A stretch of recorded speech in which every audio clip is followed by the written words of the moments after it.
Ibu sanak keluarga yang terkasih dalam Kristus, selamat pagi semuanya. Setiap jam 12 siang biasanya Bapak Suci Paulus Fransiskus berdiri di jendelanya dan Angelus bersama dengan para peziarah yang datang. Dan hal itu juga terjadi waktu kemarin, waktu Roma. Dia berdiri di jendelanya, Angelus bersama dengan para peziarah yang datang. Kemudian dia menyapa mereka semua, lalu bertanya kepada peziarah yang datang, Bapak Ibu yang terkasih, apakah kalian ingat tanggal kalian dibaptis? Ini pertanyaan Bapak Suci Paulus Fransiskus untuk para peziarah yang datang. Apakah kalian ingat tanggal kalian dibaptis? Itu kemarin dia tanya kepada peziarah. Kalau seandainya pertanyaan Bapak Suci, saya tanyakan kepada kita semua. Apakah kita tahu, kita ingat tanggal kita dibaptis? Saya sendiri lupa. Dan saya yakin kita semua juga pasti lupa. Kemarin siang, Romo Yosua posting di grup, orang pertama yang menanggap itu adalah Roman Agung. Dia bilang, saya juga lupa. Tidak ada kawan saya.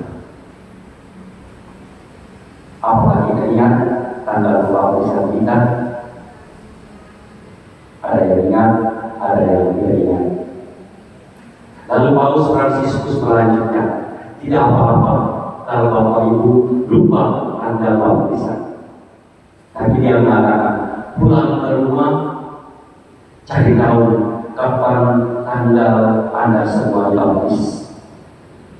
Tanya kepada orang tua, kapan tanggal Anda dibaptis? Karena itu penting. Kenapa dia katakan itu penting?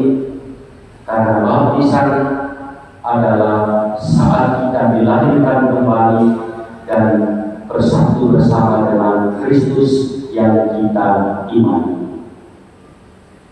Bapak Ibu saudara-saudari, keluarga yang terkasih dalam Kristus, pada pesta pembaptisan Tuhan ini, kita semua saya ajak kembali untuk mengingat, untuk merenungkan kenapa kita semua mau dibaptis.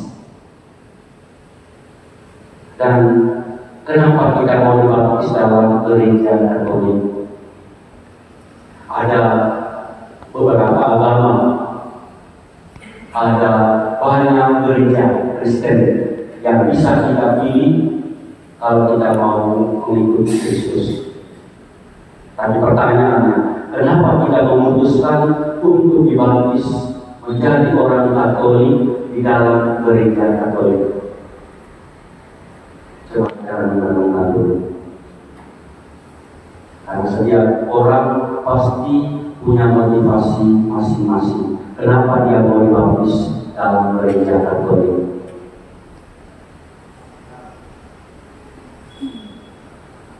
Sudah ingat?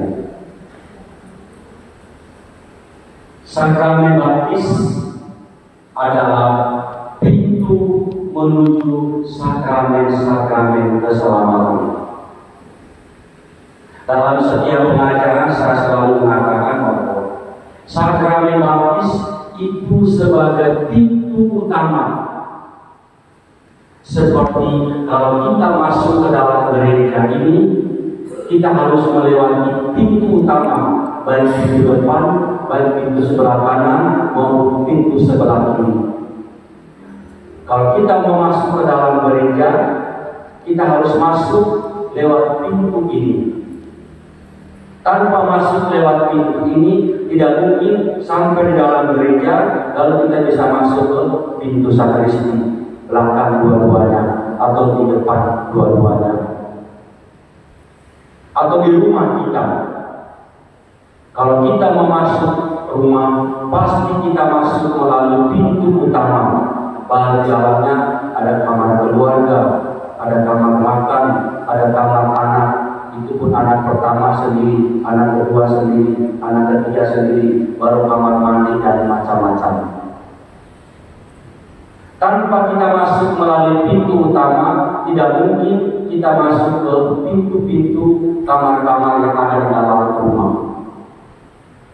Maka sakramen baptis dalam kitab hukum kanonik dikatakan sakramen menuju sakramen-sakramen keselamatan, pintu menuju sakramen-sakramen keselamatan. Tanpa dia tidak mungkin orang menerima komuni pertama.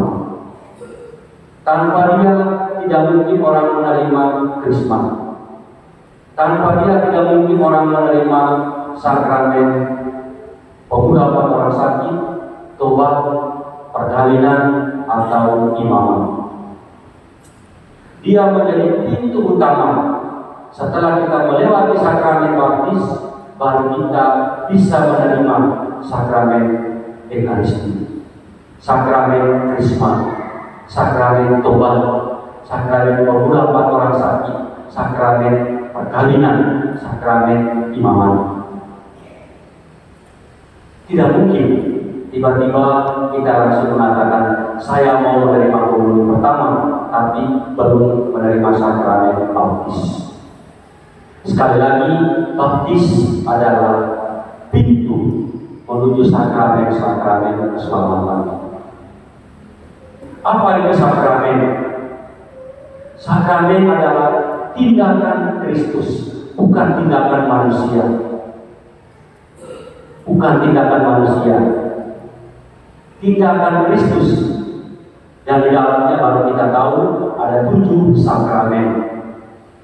Sekali lagi, tindakan Kristus, bukan tindakan manusia. Kalau tindakan manusia, kita boleh main-main dengan sakramen. Tetapi karena tindakan Kristus, maka dalam hal ini kita tidak boleh main-main dengan 7 sakramen itu. Sakramen adalah tindakan Kristus yang kita rayakan untuk penghormatan yang setinggi-tingginya kepada Tuhan. Dalam bahasa hukum, dalam bahasa gereja, kita sebut dengan summa veneratione, penghormatan yang setinggi-tingginya. Dan memang harus seperti itu kita lakukan, debita diligentia. Sudah layak dan sepatutnya kita membuat hal itu, karena bukan tindakan manusia.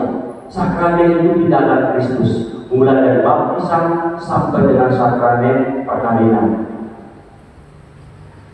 Secara khusus hari ini kita merenungkan sakramen baptis.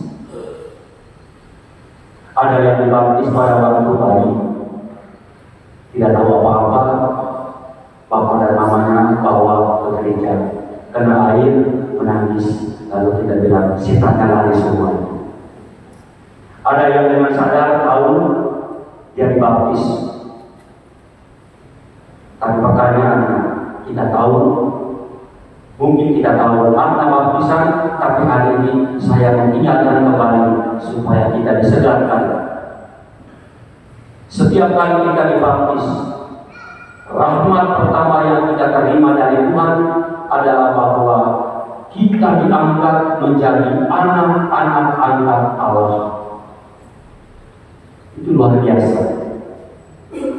Kalau kita sudah menjadi anak-anak Allah, maka kita punya hak untuk mendapat menjadi ahli waris dari kerajaan Allah yang dijanjikan oleh Tuhan. Tanpa menerima baptis, tidak mungkin kita mendapat bagian menjadi ahli waris kerajaan Allah. Maka sekali lagi, lewat sakramen baptis, rahmat pertama yang kita terima, kita diangkat menjadi anak-anak angkat Allah, bukan anak kandung. Kalau anak kandung itu Tuhan Yesus. Maka dia itu adalah saudara angkat kita, saudara sulung kita. Kita ini adalah anak-anak angkatnya Tuhan Allah. Kita bersyukur bahwa kita mendapat rahmat yang pertama ini. Lewat sakramen baptis, rahmat yang kita terima adalah kita disatukan menjadi keluarga inti Allah. Rahmat yang luar biasa. Sebelumnya kita bukan menjadi keluarga inti Allah. Dan bahasa kita sehari-hari, sebelum dibaptis kita itu masih miliknya setan. Sebelum dibaptis kita itu masih miliknya kegelapan. Sebelum dibaptis kita itu masih miliknya kejahatan. Tetapi dengan menerima sakramen baptis, rahmat yang kita terima, kita bersyukur bahwa kita digabungkan dalam keluarga Allah. Maka kalau dalam keluarga Allah di dunia ini kita sudah diterima, yakinlah 50% di sana di keluarga Allah yang abadi kita pasti diterima juga. Tapi 50%. Rahmat yang ketiga yang kita terima lewat sakramen baptis. Dengan menerima baptis, ketika air dituangkan ke atas kepala kita, ketika kita dikenakan minyak krisma, rahmat yang kita terima adalah semua dosa kita yang kita buat selama ini habis, dihapus, hilang semuanya. Bukan karena kita yang membuat itu, tetapi sakramen itu, baptisan dari dirinya sendiri berdaya guna untuk keselamatan kita. Ex opere operator, itu bahasa hukum gereja, bahasa teologi gereja, bahasa liturgi kita. Tanpa kita buat sakramen itu, karena tindakan Kristus, maka dia mampu untuk menghapus semua dosa kita, baik yang kecil maupun yang besar, baik yang sedang-sedang maupun yang tidak kelihatan. Semuanya dibersihkan sebersih-bersihnya lewat sakramen baptis. Tapi Tuhan Allah tahu, setelah baptis pasti kita jatuh lagi ke dalam dosa. Pasti kita lakukan lagi pelanggaran-pelanggaran dan dosa. Maka Dia mendirikan sakramen tobat, supaya dengan jatuh kita bisa bangun kembali, memperbaharui diri kita, bertobat, dan seterusnya kita bisa menjadi kudus lagi. Rahmat yang berikut yang kita terima pada waktu kita dibaptis adalah meterai kekal. Kepada kita masing-masing diberi meterai atau semacam cap pada diri kita bahwa kita sekarang bukan milik siapa-siapa lagi, tetapi sudah menjadi miliknya Kristus. Luar biasa rahmat baptisan. Kita bukan milik siapa-siapa lagi, tetapi kepada kita semua sudah dikenakan cap bahwa kita ini adalah milik Kristus. Maka setiap kali orang dibaptis, dia akan menjadi sama dengan Kristus. Pengurapan dengan minyak krisma pada waktu baptisan itu menegaskan bahwa kita mengenakan pakaian Kristus, kita menjadi seperti Kristus. Kalau kita menjadi milik Kristus, maka sakramen baptis yang kita terima itu adalah meterai yang bersifatnya kekal. Kalau orang sudah dibaptis, selama-lamanya dia tidak perlu dibaptis 2 kali. Ingat ya, selama-lamanya sekali dibaptis, dia tidak perlu dibaptis 2 kali. Dan bagaimana dengan orang yang pindah gereja, pindah agama baru, lalu dia kembali lagi menjadi orang Katolik?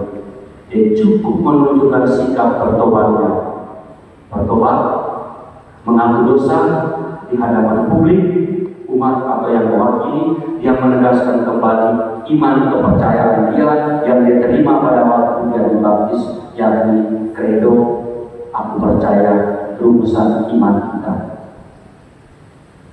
Bapak Ibu saudara keluarga yang terkasih, dan apa yang kita bawa pulang pada pesta pembaptisan Tuhan. Yang pertama, kita bersyukur bahwa dari sekian banyak rahmat baptisan kita dapat semuanya.